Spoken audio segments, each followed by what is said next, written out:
ചെട്ടികുളങ്ങര ഗ്രാമപഞ്ചായത്തിൽ ചെട്ടികുളങ്ങര മാർക്കറ്റ് ജംഗ്ഷനിൽ നിന്നും പാട്ടത്തിൽ മുക്കിലേക്കുള്ള ടി.കെ. മാധവൻ റോഡ് അതീവ ശോച്യാവസ്ഥയിലായിട്ടും അധികൃതർ തിരിഞ്ഞു നോക്കുന്നില്ലെന്ന് നാട്ടുകാർ. വർഷങ്ങളായി തകർന്നു കിടക്കുന്ന റോഡ് അധികൃതർ തുടരുന്ന അവഗണനയുടെയും അനാസ്ഥയുടെയും പ്രതീകമാണ്. ചെട്ടികുളങ്ങര ഗ്രാമപഞ്ചായത്തിലെ ചെട്ടികുളങ്ങര മാർക്കറ്റ് ജംഗ്ഷനിൽ നിന്നും പാട്ടത്തിൽ മുക്കിലേക്ക് പോകുന്ന റോഡാണിത്. അതീവ ശോച്യാവസ്ഥയിലാണ് ഈ റോഡുള്ളത്. വർഷങ്ങളായി തകർന്ന നിലയിൽ കിടക്കുകയാണ് ഈ റോഡ്. മാറി മാറി വരുന്ന ജനപ്രതിനിധികൾ റോഡിനോട് കടുത്ത അവഗണനയാണ് കാട്ടുന്നതെന്നാണ് നാട്ടുകാർ പറയുന്നത്.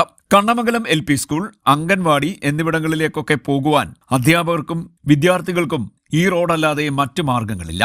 മാർക്കറ്റ് ജംഗ്ഷനിൽ ബസ് ഇറങ്ങുന്ന ജനങ്ങൾ പാട്ടത്തിൽ മുക്ക് ഭാഗത്തേക്ക് പോകാൻ ഓട്ടോറിക്ഷ വിളിച്ചാൽ ഓട്ടോറിക്ഷ തൊഴിലാളികൾ പോലും ഇതുവഴി വരില്ല. റോഡിന്റെ ശോച്യാവസ്ഥ പരിഹരിക്കണമെന്നാവശ്യപ്പെട്ട് നിരവധി സമരങ്ങളും നിവേദനം നൽകലുമൊക്കെ ഉണ്ടായെങ്കിലും യാതൊരു നടപടിയും ഉണ്ടായിട്ടില്ല.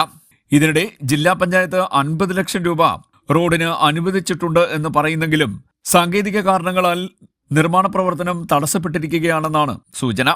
ചെട്ടികുളങ്ങരയുടെ പടിഞ്ഞാറൻ പ്രദേശങ്ങളിലുള്ളവർക്ക് പ്രസിദ്ധമായ ചെട്ടികുളങ്ങര ക്ഷേത്രത്തിലേക്ക് വരാനും മറ്റുമുള്ള എളുപ്പ വഴി കൂടിയാണ് ഈ നിലയിൽ തകർന്ന് താറുമാറായി കിടക്കുന്നത്.